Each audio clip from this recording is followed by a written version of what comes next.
Estimados amigos, muy buenas noches. Nos encontramos en su programa Entre Ingenieros, que todos los días miércoles a las 7 de la noche en punto tenemos una cita especial con diferentes y distinguidos invitados de las diferentes áreas de la energía y ramas afines, así como del área de emprendimiento, de investigación, de innovación, del arte y las humanidades. Por eso les extendemos nuestra gratitud desde el Centro de Proyección y Responsabilidad Social de la Facultad de Ingeniería Mecánica de la Universidad Nacional de Ingeniería. Para nosotros es un placer el poder compartir con ustedes y siempre agradecidos por su amable compañía todos los días miércoles, por sus comentarios y porque cada día el programa va creciendo gracias a ustedes.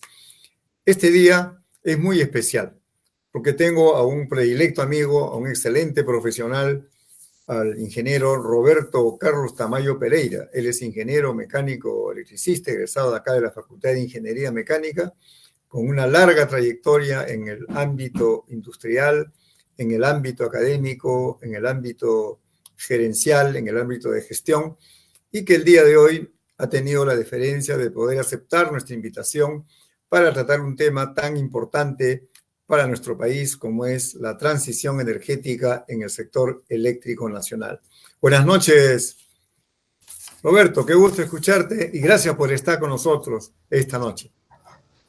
Muchas gracias, apreciado profesor Arévalo. Bueno, con mucho cariño con la facultad y también es un honor siempre dirigir, digamos, cierto tipo de experiencia a su audiencia.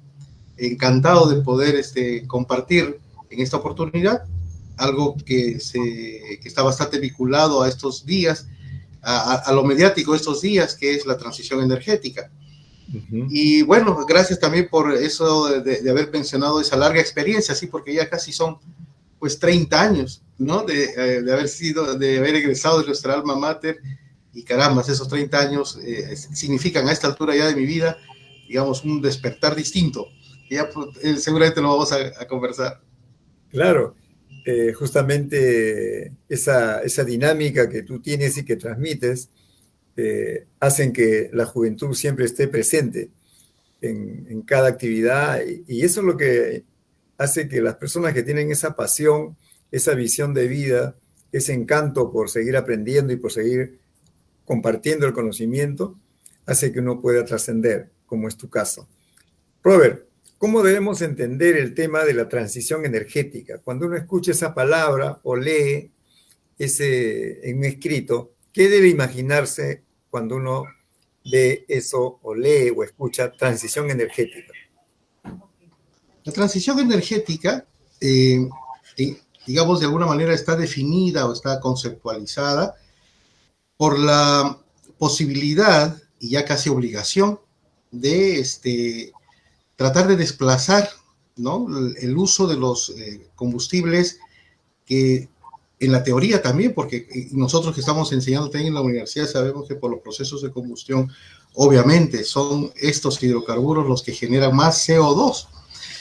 Y entonces ese CO2 está, digamos, de alguna manera generando un efecto invernadero en nuestro planeta, y entonces su desuso, ¿no?, o tal vez acompañar ese desaprendizaje digamos, paralelamente con el desarrollo de nuevas tecnologías, va a ser posible, ¿no?, lograr, digamos, no utilizarlos en el futuro.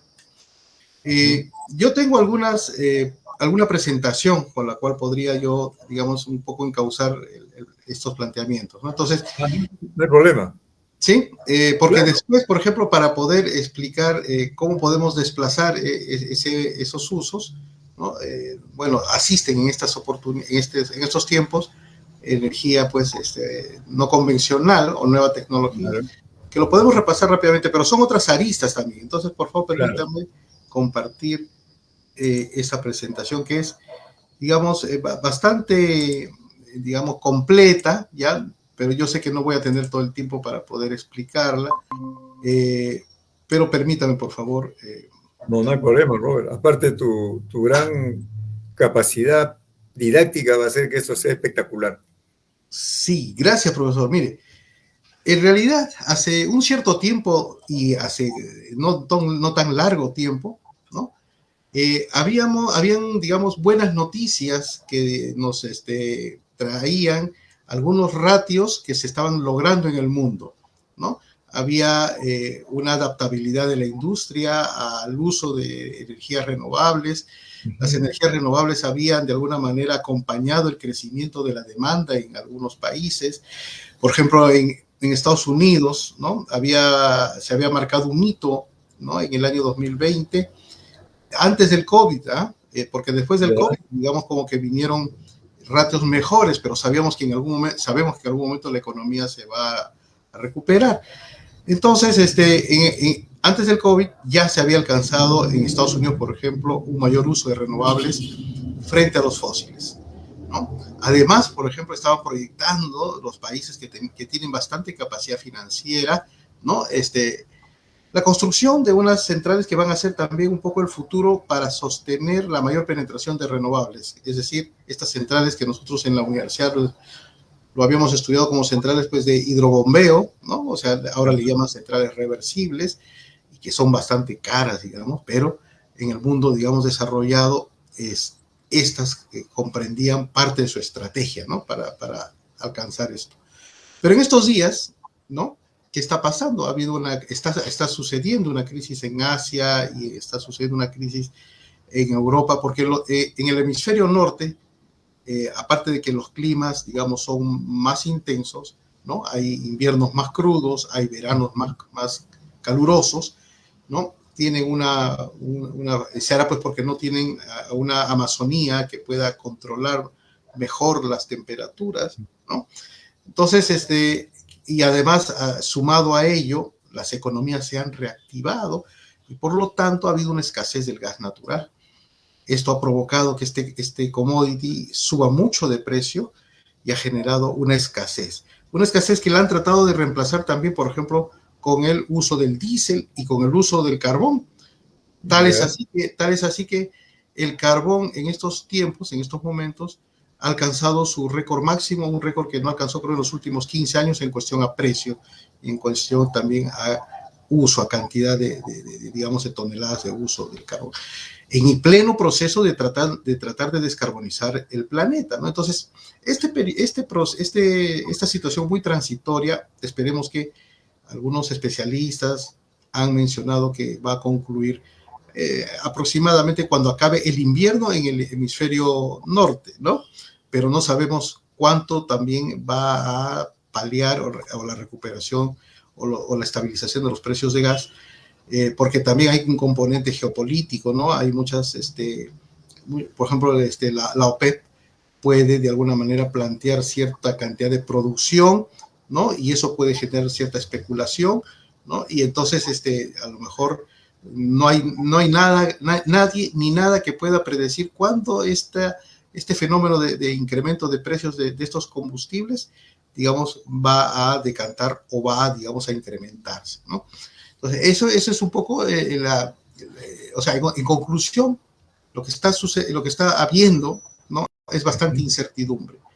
Esa incertidumbre genera, pues, realmente bastantes riesgos y es bien difícil que algunos arriesguen. Por ejemplo, los bancos, ¿no? Han estado mencionando que ya no quieren, digamos,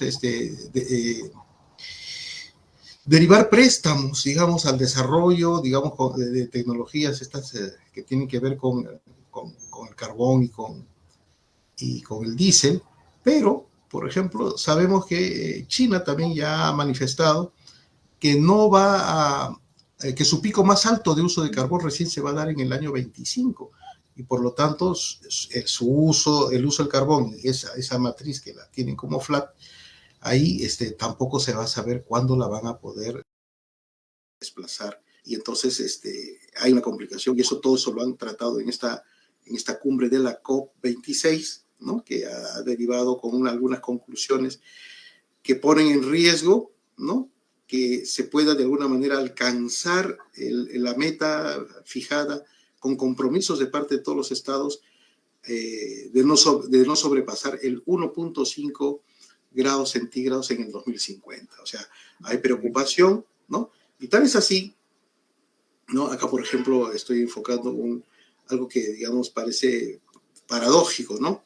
El Reino Unido está teniendo problemas porque el Reino Unido fue uno de los más incisivos en descarbonizar su matriz, lo logró, ¿no? Pero frente, digamos, a la escasez del gas natural y a la subida de estos precios, ¿no? Y ellos pareciera como que también tienen, digamos, una limitación respecto al personal que tiene que, por ejemplo, trasladar esos, digamos, esa logística, ¿no? A través de los barcos o de los medios de navíos, porque también no permiten el ingreso a su país de personas que no hayan sido oriundas del Reino Unido. Eso ya es un tema del Brexit, claro, ¿no? Y entonces están con otros problemas adicionales que le han causado bastante zozobra y, digamos, ahora bastante impacto, digamos, pues, en los precios de su energía, ¿no? Robert, sí. Tengo entendido que también Rusia distribuye gas natural, ¿no? En el caso de, sí, pues, en el caso de Rusia, por ejemplo, en plena crisis, y usted sabe que, por ejemplo, la crisis genera también oportunidades, y entonces en el espacio donde, digamos, le paguen más el precio por ese gas, a ese espacio va a derivar, digamos, el flujo, pues, del mismo. Entonces, parece que China aprovechó ese escenario para no tener más crisis y a lo mejor ha generado una especie de que las transferencias del volumen de la molécula se deriven al país asiático y haya dejado, digamos, de alguna manera también en zozobra a Europa. Y lo que se sabe es que el segundo ramal, la segunda tubería de Gazprom, ¿no? Ya está por entrar en servicio, ¿no? Entonces eso, digamos, de alguna manera genera unas mejores expectativas para el continente europeo. Pero en la Comunidad Europea han estado trabajando por mucho tiempo la posibilidad de no depender del gas de Rusia, ¿no? Entonces es un problema geopolítico bastante complejo, claro, porque, digamos, la Comunidad Europea también estaba generando un espacio para las importaciones del gas de esquisto de Estados Unidos, ¿no? O sea, Estados Unidos y Rusia se están tratando de disputar el mercado europeo, ¿no? Un mercado bastante industrializado, ¿no? Y, digamos, donde pues el futuro, digamos, de esas operaciones, porque pareciera mentira, esta transición energética nos ha generado un chip a todos en el cual nos dice muchas empresas de gas and oil, ¿no? Van a, de alguna manera, a tratar de reinventarse para, digamos, en algún momento ya no depender ellas también de la producción de estos insumos, de estos combustibles. Entonces, estas empresas también están teniendo una visión bastante prospectiva, ¿no? De inclinar sus inversiones también a los aspectos de energías renovables, ¿no? Entonces, miren, yo había en algún momento, en algún momento trataré de plasmarlo, ¿no? En ideas un poco más concretas y explayarlas para una literatura, digamos, más amigable, ¿no? Pero, por ejemplo, el temario que yo consideré en algún momento importante explicar a todos, ¿no? Es que básicamente contiene estas expresiones claves, ¿no? Por ejemplo, ¿qué es la energía? Que todas las tecnologías son necesarias, ¿no? No hay que, por ejemplo, referirnos a que las tecnologías basadas en la combustión en algún momento, por ejemplo, puedan fenecer, ¿no? Las turbinas a gas, por ejemplo, las turbinas a gas en algún momento van a explosionar completamente con hidrógeno, ¿no? En los sistemas eléctricos se necesita una variable que se le denomina inercia, es decir, cuando a veces estamos con los chicos en los cursos de pregrado y recordando un poco los conceptos estos de la volante y, digamos, de los momentos, digamos, de los torques, ahí, digamos, el concepto es bien claro, ¿no? El concepto de la inercia. Entonces, esa inercia, digamos, se extrapola a la realidad de un sistema eléctrico que necesita también máquinas en movimiento, ¿no? Para afrontar, digamos, alguna contingencia que se puede dar de una manera, ya sea transitoria o también permanente. Entonces, esa inercia va a comenzar a disminuir en la medida que se vayan a incorporar muchas más centrales que no son rotativas, ¿no? Como son las eólicas y las solares, ¿no? Entonces, si bien es cierto, muchos investigadores y, digamos, colegas de los desarrollos científicos están avanzando en estas tecnologías de dotar a estas centrales de una inercia sintética, es decir, basada en electrónica y potencia, ¿no? Ajustando los controles de sus inversores y ello, ¿no? Pero eso no va a ser suficiente para reemplazar esas unidades rotantes, ¿no? Que se necesitan para lo que les estoy refiriendo. Entonces, por lo tanto, marcas como Siemens, como por ejemplo ABB, que son las que más o menos han monopolizado el tema de las centrales térmicas en estos últimos tiempos, ¿no? Nos están diciendo que al 2030 aproximadamente van ellos a lograr tener una eficiencia apropiada como para poner unidades en el mercado, ¿no? Donde combustionen hidrógeno al 100%. Hidrógeno. Así es. Y entonces, y además, por ejemplo, podemos hablar de los escenarios, y yo quisiera irme, porque me parece importante, otra vez para que, digamos, nuestra audiencia vea, claro, que, por ejemplo, cómo nuestra matriz, ¿no? Antes que no teníamos gas, pero a partir del año 2004 tuvimos gas. Puedo volver a repetir este videíto corto, ¿no? Miren, ¿no? O sea, a partir del año 2004, que está por acá, comenzamos a tener gas y nos hemos vuelto, digamos, una matriz energética que depende también del gas, pero verán que hay todavía una dependencia grande del diésel, ¿no? Sobre todo utilizada en el transporte. Claro. ¿No? La matriz eléctrica es bastante limpia porque, digamos, un 60% de energía se produce con electricidad y un 40% con gas natural, que es uno de los vectores de esta transición energética junto con el hidrógeno, ¿no?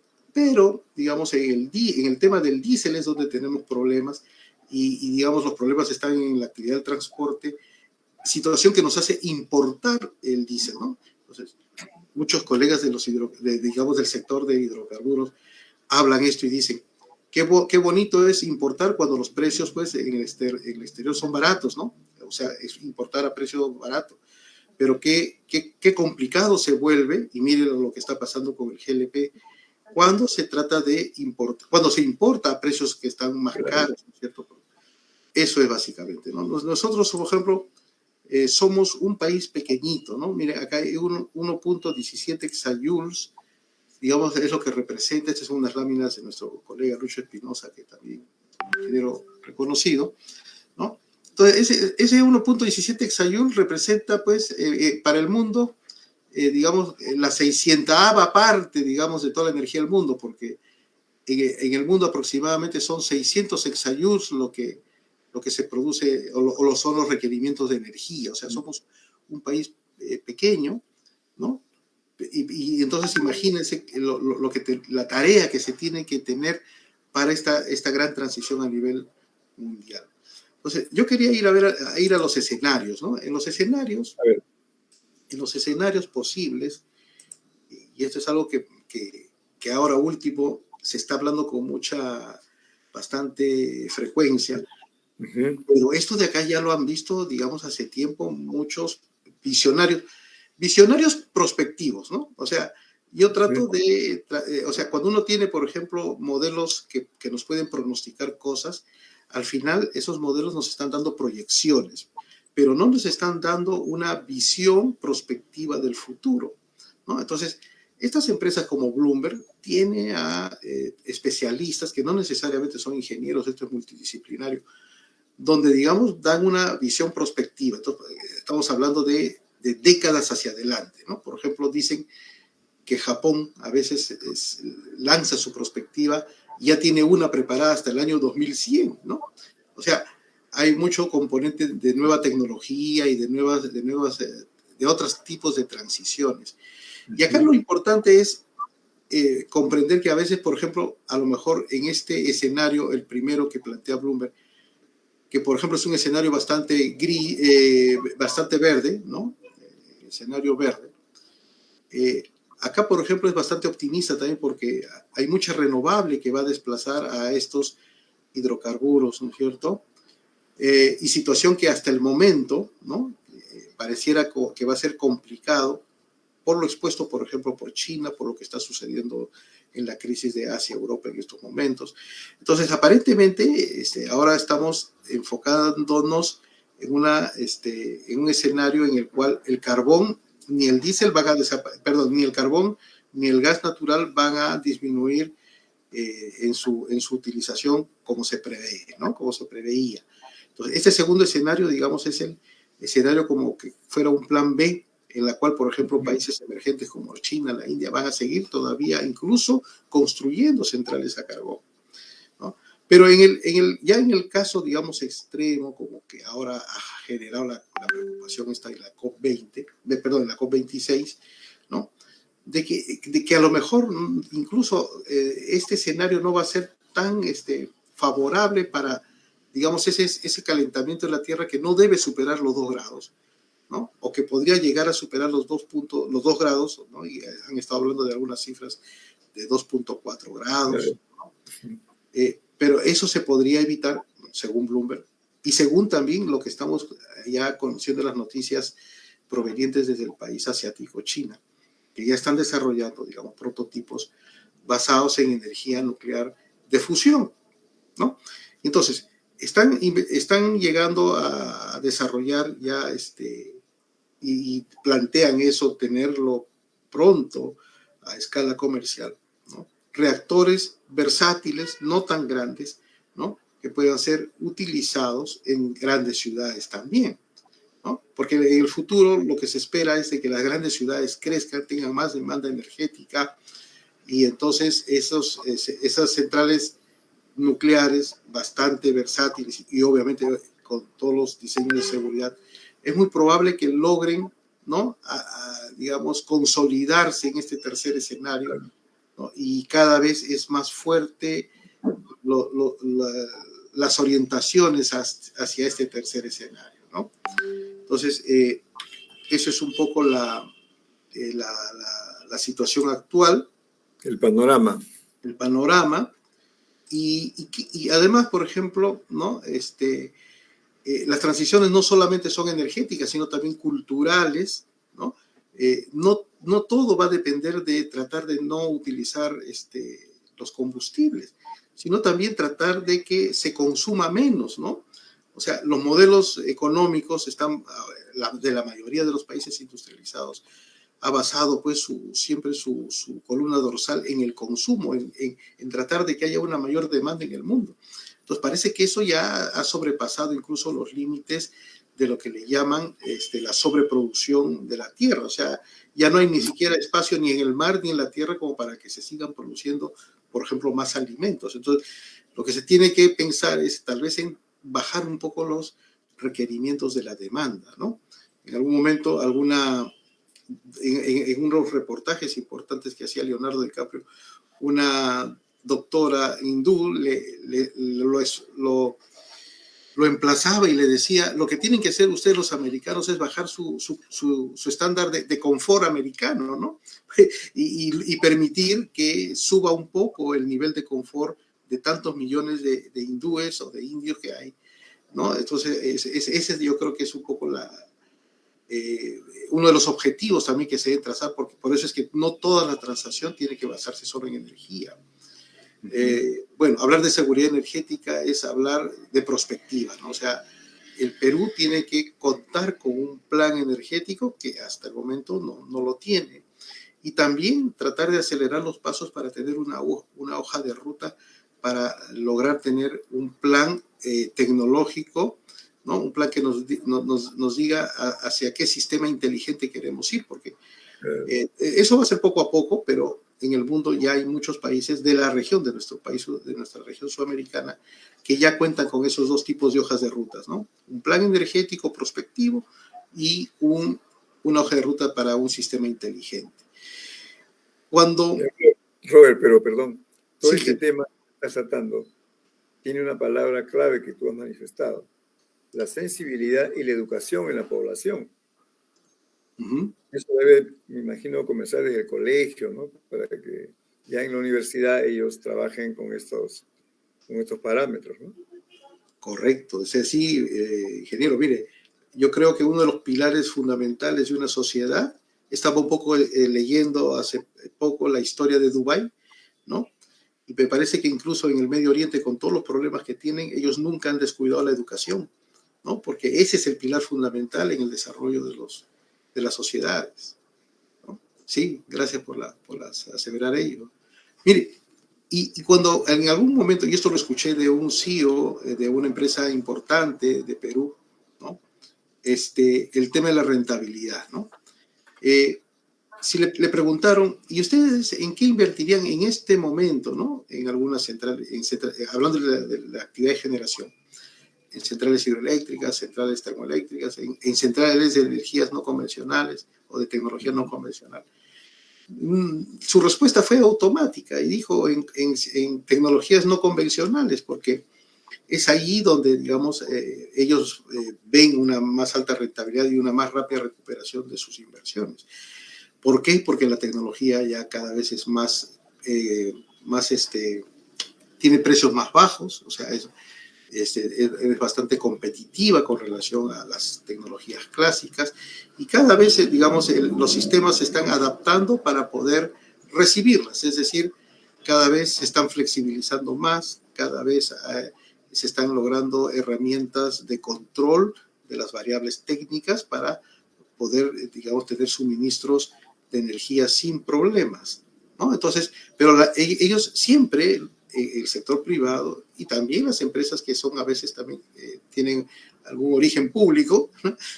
Y están en la actividad de la producción, ellos van siempre a fijar sus ojos en la rentabilidad, ¿no? Por eso es que es importante siempre analizar ese tema, ¿no? Por otro lado, nosotros en Perú hemos sido pioneros de muchas cosas, hemos sido pioneros de marcos normativos.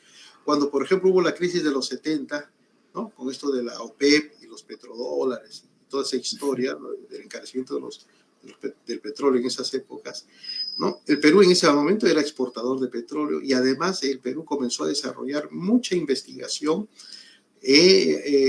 no solamente en las entidades públicas, sino que también en las universidades, acerca de las energías alternativas, es decir, lo que ahora son las energías renovables, ¿no? Por ejemplo, Perú es uno de los primeros que investigó mucho acerca de la geotermia, por ejemplo, ¿no? Y ahora, digamos, tenemos muchos estudios y nos hemos quedado en la teoría. Hemos tenido también mucha regulación pionera y entonces eso es algo que no, esos son pasos que tendremos que retomar y tratar de volver a cerrar las brechas con los países de la región. Algo que es importante es la sostenibilidad y la sostenibilidad ahora se aplica a todo, ¿no? Incluso el mismo mercado tiene que responder a ello con todo esto de los incentivos que hay, por ejemplo, por tener cero neutralidad, ¿no? Y entonces sus productos, los mercados a donde llevan sus productos es el hemisferio norte. Y el hemisferio norte está exigiendo, ¿no? Cero neutralidad, o va a exigir, digamos, o se va a ser más incisivo en solicitar ello, ¿no? Entonces, todos los procesos tienen que contemplar este nuevo concepto de la sostenibilidad. El largo y corto plazo nos indica que hay decisiones que tomar en estos momentos, ¿no? Pero las decisiones a veces que se toman en este momento pueden afectar el largo plazo. Entonces, yo creo que siempre tiene que haber en el Perú, ¿no? Una entidad que desarrolle planeamiento, o planificación, como se le debe referirse, ¿no? Pero una planificación que en algunos casos no solamente sea, digamos, referencial, sino en algunos casos puede ser también vinculante. Por ejemplo, en el sector eléctrico hay un plan de transmisión muy bien logrado, ¿no? Con instalaciones que han sido vinculantes. Tal es así que tenemos y eso lo puedo mostrar acá, si me permiten, aquí está, ¿no? Tenemos un sistema eléctrico bastante ya robusto, ¿no? Que posibilitaría la inserción de muchas centrales de renovables, estas que tienen bastante intermitencia y que pueden generar ciertos desequilibrios, pero la robustez de nuestro sistema amortiguaría todas esas falencias, ¿no? Entonces, a la fecha tenemos en nuestro sistema interconectado una operación segura, un sistema seguro que posibilitaría esa inserción, como le refiero, ¿no? Entonces, pero esto ha sido logrado por una planificación, ¿no? Una planificación de la transmisión y desde mi punto de vista bien lograda, ¿no? Bien lograda. Entonces, lo que se define en el corto plazo afecta el largo plazo, pero entonces tenemos que tener una visión pues, de largo plazo. Es muy importante para todo tipo de decisiones, ¿no? Para todo tipo de... Y hay algo que, digamos, debemos preocuparnos, ¿no? Debemos preocuparnos por el tema de cuando nos impacta el cambio climático, como está impactando en Chile ya, y hay una zona del gran norte de Chile que antes tenía, digamos, cierta cantidad de disponibilidad de agua. Ahora esa zona, digamos, ya ha sido declarada por el gobierno chileno, ¿no? Como una zona ya, digamos que no solamente de emergencia, ¿no? La declarada en emergencia, sino que tampoco, ya le ha dicho que no va a tener disponibilidad de agua ya por siempre, ¿no? O sea, ya se ha desertificado una zona que no era tan desértica, ¿no? Se ha vuelto un desierto. Y ese impacto va a traer cola en todo Sudamérica, ¿no? Entonces, eso es algo que también deben sopesar los tomadores de decisión para el afianzamiento, ¿no? De nuestro recurso hídrico, sobre todo para usos en la costa. En el rol de los gobiernos acá, ya entrando un poco a temas, tal vez, no sé, más políticos, pues, ¿no? El gobierno tiene una importante rol, no solamente el de dar concesiones, ¿no? Dar permisos, sino que también se tiene que el gobierno retomar, digamos, el rol fundamental de las instituciones, ¿no? Todo para bien, ¿no? Se logra con instituciones sólidas y con planes, ¿no? Con hojas de ruta y oportunas, ¿no? Y oportunas. Entonces, como reflexiones finales, ingeniero. Pero Robert, dime, Sí. ¿qué organismo se encargaría de todo ese control, del seguimiento y de que esto pueda caminar de la mejor manera? ¿O Sinermin, o tenían que crear otro organismo Ajá. especial que pueda regular, estimular, programar, chequear, qué sé yo? Ese es el tema más o menos, ¿no? Sí, mire, como le dije, hay temas pendientes, sobre todo, por ejemplo, en el sector eléctrico, ¿no? Entonces, la institucionalidad es, digamos, un pilar fundamental. Pero usted pregunta algo que es bastante interesante y se ha analizado esos aspectos. Y eso se ha analizado no solamente, digamos, hace un año, hace 2 años o hace 5 años. Eso se ha analizado como hace 10 años atrás y digamos, porque nosotros en el año 92 pasamos pues de tener un modelo, digamos, estatista, con una empresa que hacía todo, ¿no es cierto?, que era Electroperú, era la empresa matriz, y habían algunas instituciones de planificación que, digamos, también en ese interín desaparecieron, ¿no? Y entonces el modelo cambió hacia un modelo de mercado, ¿no? Y ese modelo de mercado tenía que haber pues un organismo que supervisara las inversiones, y por eso es de que se crea Osinermin.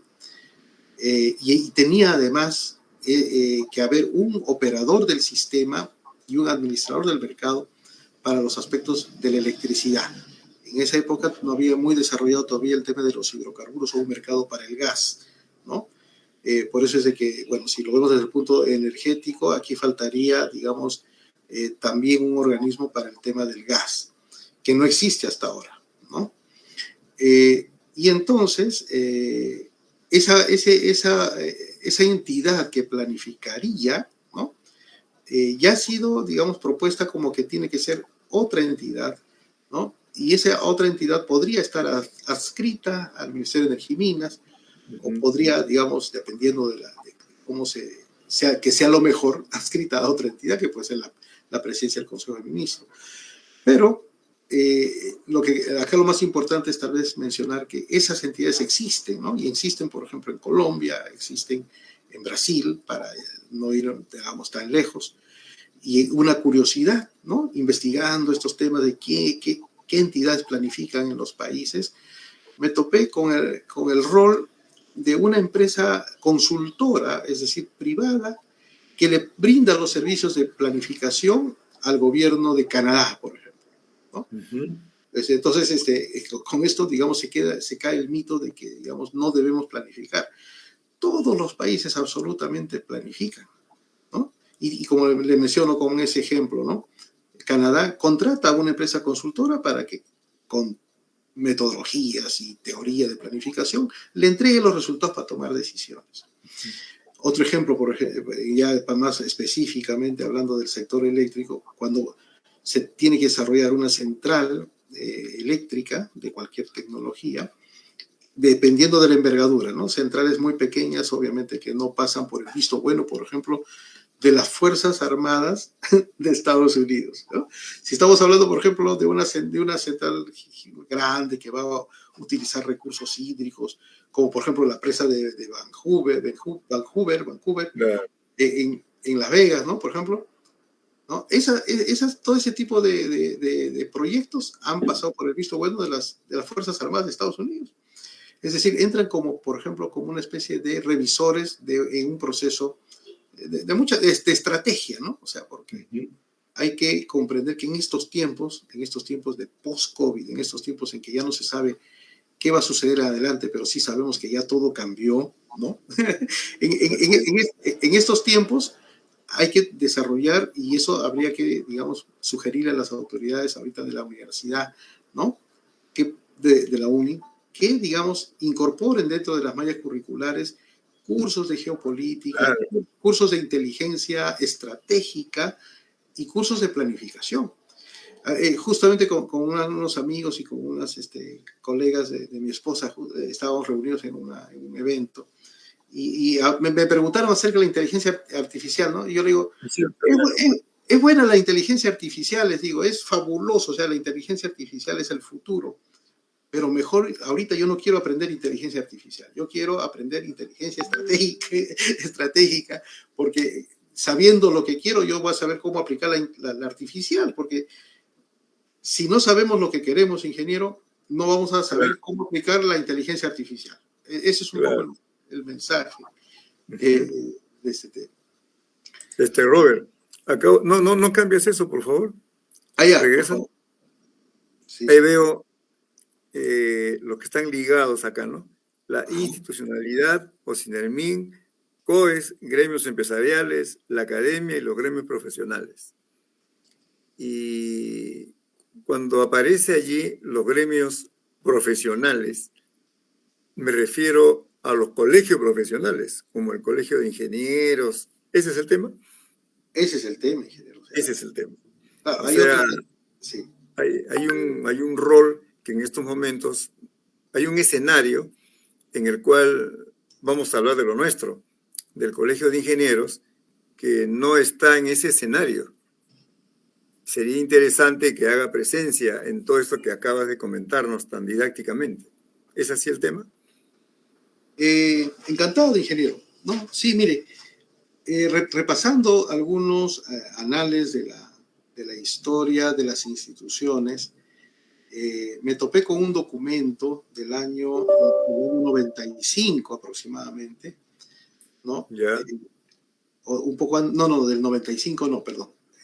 Antes del 89, un documento del año 89, en el cual, digamos, muy gratamente vi que figuraban representantes del Colegio de Ingenieros del Perú en las decisiones de las fijaciones de tarifas, ¿no? Digamos, en las mesas de debate en el otrora organismo denominado Comisión de Tarifas Eléctricas, ¿no? Entonces, de ahí vino un poco, no he terminado la investigación, pero yo quería saber en qué momento dejaron ya, digamos, de participar de esas mesas que no solamente eran de debate, sino a lo mejor eran, digamos, tenían asiento como veedores. Eso es lo que quiero verificar, pero no creo. Yo pienso que es importante que los gremios profesionales en sus respectivas ramas tengan una voz crítica, una voz, digamos, constructiva respecto a estos temas. A lo mejor no necesariamente con un voto, pero es importante una opinión. Su opinión, ¿no? Claro. ¿Ibas a pasar algo más, creo, Robert? Sí. A ver. Esto, digamos, como reflexiones finales, ¿no? Quería mencionarle que finalmente debemos estar preocupados, sí, por la energía, ¿no? Debemos estar preocupados por la sostenibilidad, debemos estar preocupados por el bienestar de la sociedad, ¿no? pero sabe, se viene también, y eso ya no es, digamos, un secreto, solo que a lo mejor falta difusión, digamos, a nivel general, ¿no? Que también, por ejemplo, ya está sufriendo de esto China, y es una crisis de alimentos, ¿no? O sea,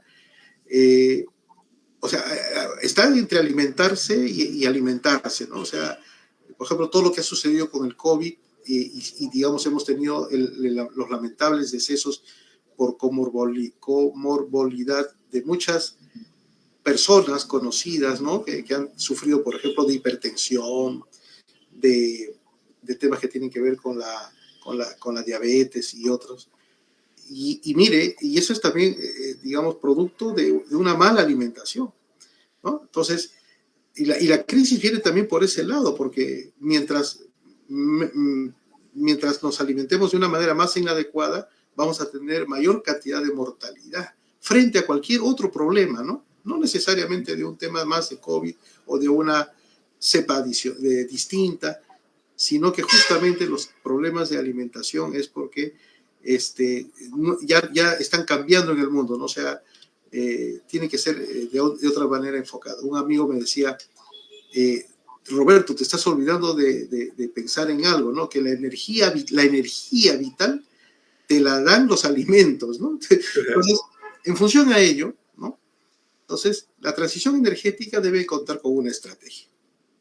Entonces, debe haber un plan, digamos, a largo plazo, ¿no? Porque deben retomarse criterios de planificación, ¿no? Y esos criterios y esa planificación deben generar, pues, de alguna forma políticas energéticas y que las políticas públicas no se perfeccionen, ¿no? Mejoren. Entonces, y eso significa que en el futuro, mire como este mapita que se ve acá, subyace, digamos, como países como Argentina, Bolivia, Colombia, tienen alta penetración de gas, y el gas es un elemento para nuestro país, es un elemento barato, ¿no? Es más barato que, digamos, la electricidad per se, es más barato que el diésel, obviamente, y que otro tipo de soluciones. Entonces nosotros deberíamos también aspirar estratégicamente, ¿no? Digamos, a desarrollar gasoductos físicos, pero no necesariamente para desarrollar energía eléctrica, sino para otro tipo de usos en nuestro país. Yo creo que nos normalicemos. Entonces, las personas tienen que confiar en la tecnología y, como le digo, la tecnología, ninguna tecnología se puede desaprovechar, solamente hay que, digamos, seleccionarla bien, ¿no? Para la adecuada transformación de la fuente y, digamos, y llevarla al uso pertinente con, como le digo, la adecuada tecnología, ¿no? Eso significa que la tecnología, por ejemplo, incluso de la separación de los combustibles, ¿no? Vaya a desaparecer, ¿no? O sea, no, o que, por ejemplo, la fotosíntesis tampoco no sea utilizada. Es utilizada y cada vez más. Las tecnologías que tienen que ver con los procesos químicos cada vez están cobrando mayor relevancia en nuestra vida cotidiana.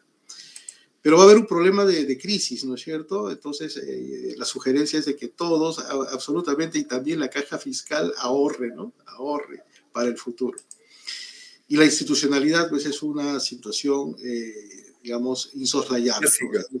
Es básica, fundamental, ¿no? Entonces, la diferencia de las sociedades será también cómo vamos a enfrentar, con qué actitud vamos a enfrentar el futuro, ¿no? Acá está, por ejemplo, estos acueductos de Nazca que tienen aproximadamente, si no me equivoco, 1.600 años de antigüedad, ¿no? 1.600 años de antigüedad.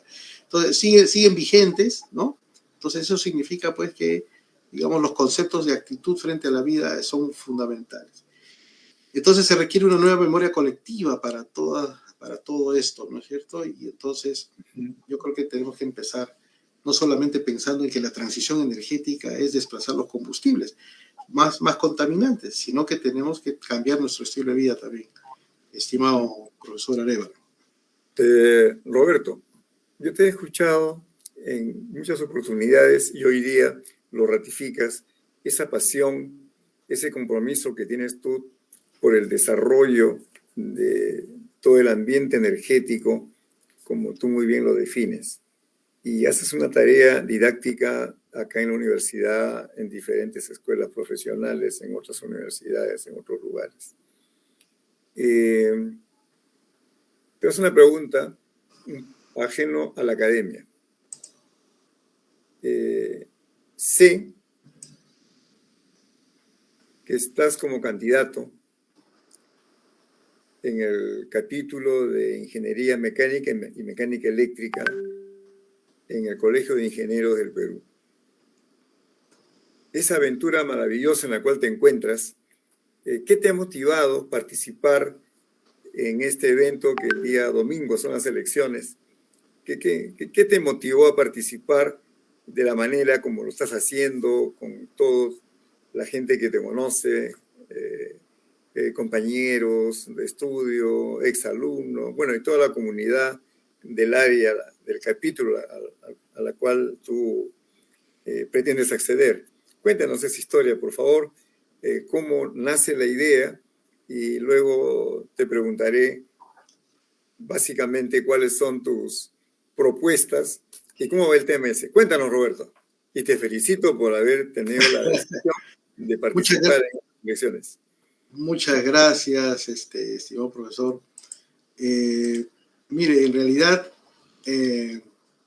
me motivó hace ya bastantes años el participar, digamos, activamente, digamos, apoyando certámenes, eventos, y me caló la curiosidad. Y mire, esto yo lo vengo ya conociendo desde casi cuando egresé, porque de paso no voy a comentar, digamos, el nombre de mis mentores, ¿no? Porque sí, hay ingenieros muy reconocidos que también han dejado muchos granos de arena, no solamente granitos, sino muchos granos grandes y a veces también seguramente de mayor densidad en la historia, digamos, de la ingeniería del Perú, ¿no? Entonces, la ingeniería es una vía, es un concepto que, digamos, trasciende a no solamente el devenir digamos, del ingeniero o del padre de familia que se vuelve y que es ingeniero y que tiene que sacar adelante a su familia, sino que los ingenieros tratamos de que, digamos, el país, digamos, alcance, ¿no?, su estado del arte, ¿no?, en diversas facetas, acompañadas de otras disciplinas, ¿no? Y entonces hubo una expresión con la cual me familiaricé mucho y que decía: los ingenieros somos los constructores del país, ¿no? Y nuestro país está atravesando una situación un poco delicada, ¿no? Son tiempos difíciles, ¿no? Y el mundo, la rotación de la Tierra no se va a detener, ¿no? No se va a detener. Entonces, todos tenemos que sumar nuestros granos de arena, porque el Colegio de Ingenieros debería recuperar, ¿no?, su posición de liderazgo en muchos aspectos, ¿no? Yo sé que se han hecho cosas buenas, ¿no?, pero yo creo que se han podido hacer cosas mucho, digamos, de mayor trascendencia. Y además lo que estamos notando en esta corta campaña electoral, en estos inicios y en estos pininos de esta grata experiencia, es que como ingenieros nos hemos desunido, ¿no? O sea, y yo he estado leyendo, digamos, boletines que, digamos, el colegio editaba en la época de los años 80, más o menos, los tengo, he podido recuperar algunos, y ingenieros, también no voy a mencionar sus nombres, no es justo, ¿no?, pero que de mucha solvencia, ¿no?, ética y profesional, ¿no?, planteaban debates de nivel de ingeniería, ¿no? No planteaban debates, digamos, pensando en un interés en particular. Uh-huh. Se trata un poco de darle una visión prospectiva al país, y yo creo que todos debemos colaborar. No hay una voz que no se deba dejar sentir. Si hace tiempo esas voces se dejaban sentir todas, en estos tiempos de alta tecnología, ¿no?, con mucha inteligencia artificial, como le mencionaba, con mayor razón. O sea, hay vías, canales para llegar al ingeniero para que pueda vertir su opinión a través de algún medio. Entonces, eso es un poco lo que nos ha motivado, no solamente a mí, sino también al Al equipo, equipo. al equipo que Claro. me acompaña, ¿no? Usted también debe conocerlo, al ingeniero, pero que él es de las canteras, digamos, de la Universidad Católica. Claro, sí, sí. Él está yendo como vicepresidente del equipo, es el ingeniero Nada, ¿no? Luis Yamada Tanaka, Claro. Sí, sí, sí. ¿no? Y entonces hay algo que pues yo me he especializado mucho en energía, ¿no? Ujú. Y ahora voy a tener que reinventarme también para conocer y aprender temas más de la industria, ¿no? Y entonces en el equipo hay gente que trabaja en la industria, el ingeniero Yamada, el ingeniero Paulino, de apellido Paulino, Ernesto Paulino, trabaja en el IGP, o sea, él trabaja en la parte de gas, y así, ¿no? Muchos de los colegas, Es un y equipo multidisciplinario ahí. multidisciplinario y tienen mucha experiencia, ¿no? Porque hay algunos jóvenes, pero la mayoría, digamos, casi en promedio, estamos entre los 55 o 60 años. O sea, es Por favor. hay un grupo, hay jóvenes, pero hay un grupo de experiencia. Y yo creo que la experiencia es importante, ¿no? Claro. La experiencia es importante. Y también, a Robert, ver, sí, ¿qué es lo que propone, así en pocas palabras, cuál es tu propuesta para que los ingenieros puedan escucharte, los que nos van a sintonizar, y se enteren cuál es el proyecto que están ustedes presentando para efectos de su campaña? ¿Tendría la gentileza de compartirnos, contarnos, explicarnos? claro, nosotros, lo primero que vamos a efectuar son alianzas estratégicas con todos los capítulos, digamos, de ramas afines, para lograr tener un consenso de una visión, ¿no? Sobre todo pensando en esa ingeniería prospectiva, digamos, que pueda de alguna manera darle un sentido a, Ujú. a nuestra formación. Y le explico. En algunas reuniones, por ejemplo, he tenido la oportunidad de conversar con hermanos mayores, yo le llamo así, ¿no? Hermanos mayores, ingenieros de vasta experiencia. Y que decían, mira Roberto, por ejemplo, los ingenieros que desarrollan ingeniería de detalle de presas, ¿no? De presas, nuestros ingenieros peruanos ya tienen 70 años, 70, 75, ya se jubilan, ya están por jubilarse y no han decantado esto o no han hecho su legado a las nuevas generaciones, ¿no? Entonces, y digamos, en el Colegio de Ingenieros también hay una rama de peritaje, ¿no? Entonces, Muy tenemos importante. que, ¿no? Y cuando yo he hablado con peritos, ¿no? Son muy buenos, o sea, son de lo mejor, yo creo que, pero todo eso se tiene pues que gestionar para un óptimo uso de los recursos o bueno, de capital humano. Claro. Entonces tenemos que acercarnos y tocar las puertas no solamente de los capítulos a nivel del departamento, sino también de los otros capítulos a nivel del país, porque tiene que haber una visión única de la ingeniería mecánica, mecánica eléctrica y las ramas afines que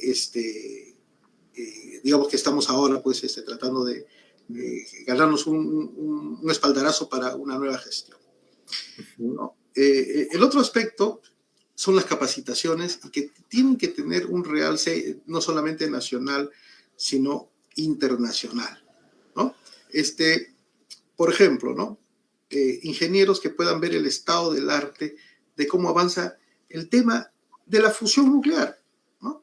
O el tema, por ejemplo, que tiene que ver con estas tecnologías que almacenan calor. Los sistemas de almacenamiento van a ser el futuro de la flexibilidad de los sistemas.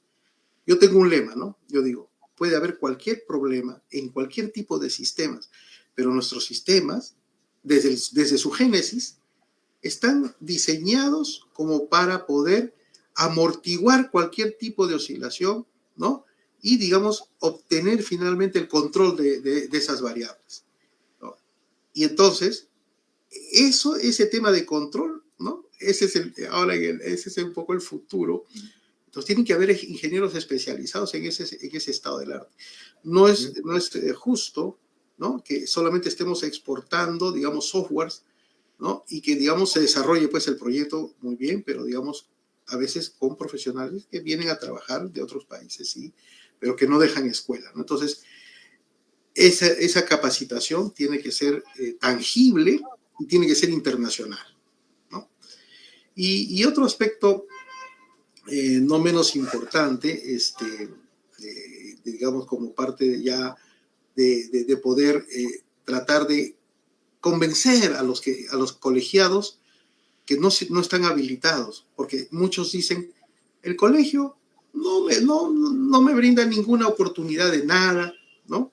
Ahora que la virtualización ha permitido que puedan acceder a cursos gratuitos, ¿no? Ha sido, digamos, un poco importante, ha sido bastante importante, ¿no? Pero yo creo que el agremiado necesita sentirse identificado con su colegio. El agremiado lo tiene que defender, ¿no? Frente a circunstancias. Y el colegio tiene que pararse al frente, ¿no? Digamos, para defender incluso no solo los derechos de los agremiados, de los colegiados, sino también de lo que el colectivo, digamos, o la mayoría del colectivo quiere defender. Alguna posición, digamos, frente al uso de los recursos. El tema, por ejemplo, de lo que pasó con el oxígeno, ¿no? Frente al COVID. Entonces, nosotros pensamos y estamos en línea con otros ingenieros, en la cual deberíamos dotar al Colegio de Ingenieros de seguros, ¿no? Seguros, digamos, de defensa legal, seguros de defensa, de salud, ¿no? Y cosas, digamos, que beneficien a la gremial, ¿no? Claro, porque una de las cuestiones, tú acabas de mencionarlo, como tú sabes, yo estoy acá en la universidad años, y siempre les pregunto, oye, ¿estás colegiado? No, ingeniero, me dicen. No recibo ni un beneficio. Hace 2 semanas tuve una reunión con un mecatrónico, con un naval, y les pregunto, oye, ¿qué tal? ¿Cómo va el tema este? Mira, ingeniero, yo me colegié y un día estuve en una reunión, ¿no? Había ido él, no sé por qué, a un restaurante, y de pronto veo que ahí estaban todos los colegios de ingenieros. Y la cuenta la pagaron a cuenta del colegio de ingenieros. Entonces dije que yo voy a cotizar y con mi cotización están comiendo estos señores. Desde ese día no cotizo más, me dijo, porque no recibo ningún beneficio del colegio de ingenieros. Y creo que mucha gente piensa algo parecido, con diferentes palabras. Entonces, yo digo, Roberto Tamayo, un hombre de reconocido prestigio, ¿qué le tiene que decir a esos colegas para que esos colegas que son profesionalmente excelentes puedan aportar, ¿no? Y cómo puedes tú convocarlos y que sientan que el capítulo, en este caso, y el colegio,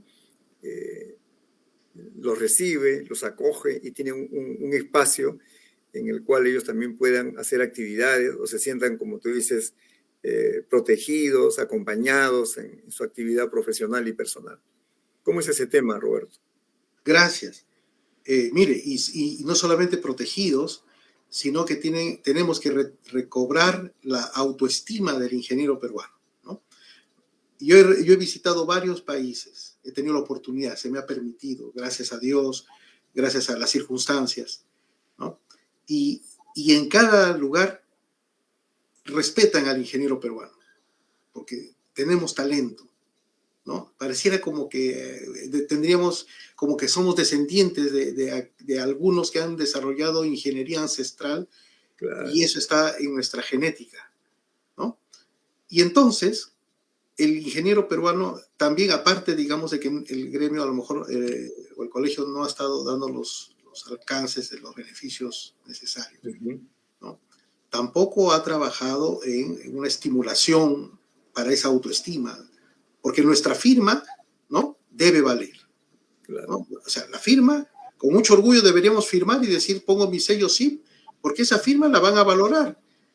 Entonces, tampoco yo me he enterado, por ejemplo, porque yo no firmo, ¿no? O sea, porque en la carrera de mecánica eléctrica no necesariamente se necesita mucha la firma, ¿no? Aunque en las entidades públicas es obligatorio. Incluso claro. Hay leyes, ¿no es cierto? Y esto me permite mencionarlo, en la cual, por ejemplo, en algunos artículos de esa ley se dice que deberían haber recertificaciones para los ingenieros. Y esa recertificación significa que el ingeniero pasa por una especie de evaluación. Es como si quisiéramos ampliar la vigencia de nuestro brevete, ¿no? Claro. Entonces, y ese proceso, ¿no? debería ser un proceso que al ingeniero le valga la pena, ¿no? Sí, porque vamos a traer al ingeniero experto tal, de tal país, y él te va a decir el estado del arte y tú vas a estar contento y después vas a decir, sí, efectivamente, ahora soy un ingeniero que sé más. Porque yo ya egresé hace muchos años de la universidad, ¿no? Entonces, si no tengo, digamos, la perseverancia de estar siempre por diversas razones, ¿no? Porque todos somos, por ejemplo, formamos parte de una familia, o podemos haber tenido alguna discapacidad, ¿no? Y entonces no hemos tenido la oportunidad. El gremio tendría que reforzar, pues, ese espíritu. Y entonces, al final, para lograr, digamos, hacer que el ingeniero respete su firma o sienta que su firma es muy importante. Claro, es un valor agregado a su gestión. Es un valor agregado a su gestión y que con ello él contribuye a su sociedad, ¿no? Entonces, Dime, Robert, sí. ¿cómo se llama el grupo?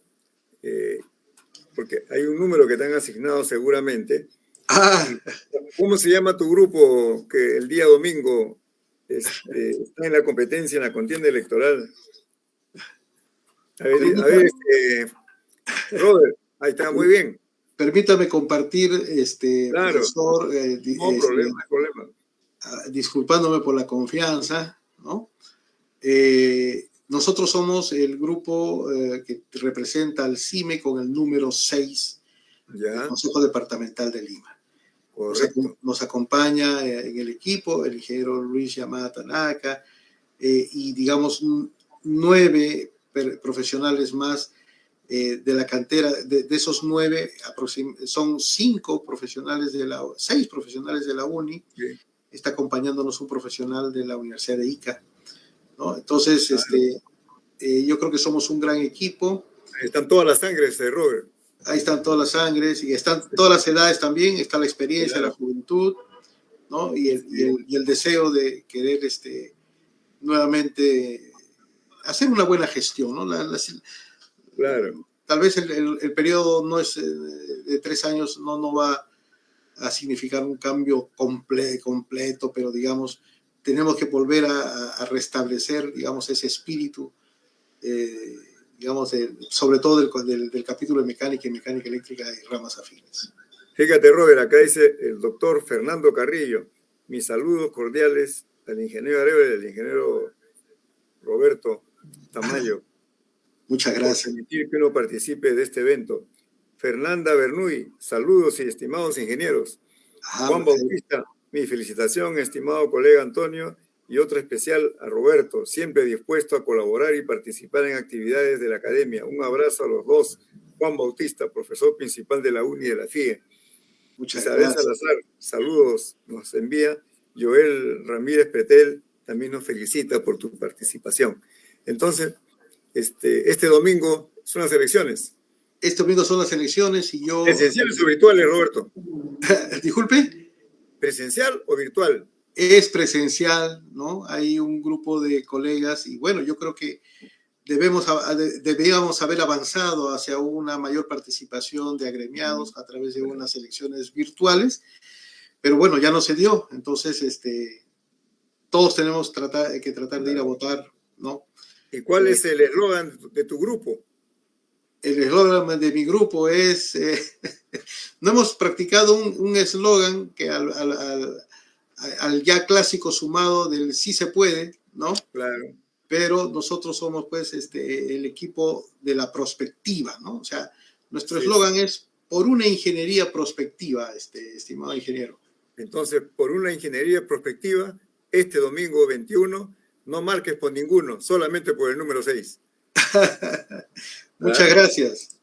Bueno, Roberto, te extiendo mi mejor deseo de que en tu vida profesional y personal te siga acompañando el éxito como hasta ahora lo viene haciendo. Y que el día domingo, en estas justas electorales, pues también que todos los colegas tomen la mejor decisión. Y ahora que te han escuchado y seguramente también en otros medios has podido difundir en tu campaña con tu equipo de trabajo a dónde van, qué es lo que desean y cómo desean fortalecer nuestro capítulo, entonces el mensaje llegará y seguramente el día domingo, ojalá que el éxito los acompañe y que puedan celebrar un escalón más en ese trabajo diario que tú vienes realizando desde hace muchos años en diferentes escenarios. Bueno, Roberto, tus últimas palabras en tu programa Entre Ingenieros, que es la segunda vez que te tengo aquí. No, y muy agradecido. Y digamos, estos espacios, ingeniero, son para felicitar, ¿no?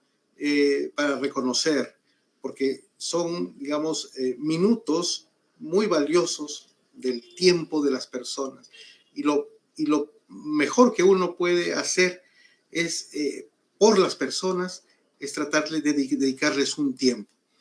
Y usted le dedica el tiempo a los alumnos, le dedica el tiempo a los egresados, y digamos, con estos granitos de arena yo también trato de, digamos, generar un espíritu, ¿no? De desarrollar una ingeniería que nos vuelva a fortalecer, sobre todo también espiritualmente. ¿Por qué? Porque tenemos que tratar de vivir en armonía, ¿no? Hay mucha desarmonía. Tenemos que tratar de generar consensos, ¿no? Hay mucha, digamos, rencillas, a veces por cosas en las cuales podemos todos ponernos de acuerdo, ¿no? Entonces, ¿qué significa, no? Significa que debemos tratar de recuperar la armonía y de estar en paz con la naturaleza y con Dios. Muy bien, Robert. Muchas gracias. Muchas gracias. La presencia esta noche. Estimados amigos, hemos tenido el placer de estar con el ingeniero Roberto Carlos Tamayo Pereira, que nos ha ofrecido una exposición clara del tema de la transición energética y también ha compartido algo tan personal como es su candidatura al capítulo de Ingeniería Mecánica y Mecánica Eléctrica del Colegio de Ingenieros del Perú. Entonces, con ustedes, nuevamente muchas gracias y nos vemos el próximo miércoles a las 7 de la noche en su programa Entre Ingenieros. Buenas noches, muchas gracias. Gracias, Robert. Gracias. Número preciso. 6. Así es. Gracias, un fuerte abrazo. Gracias a todos. Un abrazote. Gracias.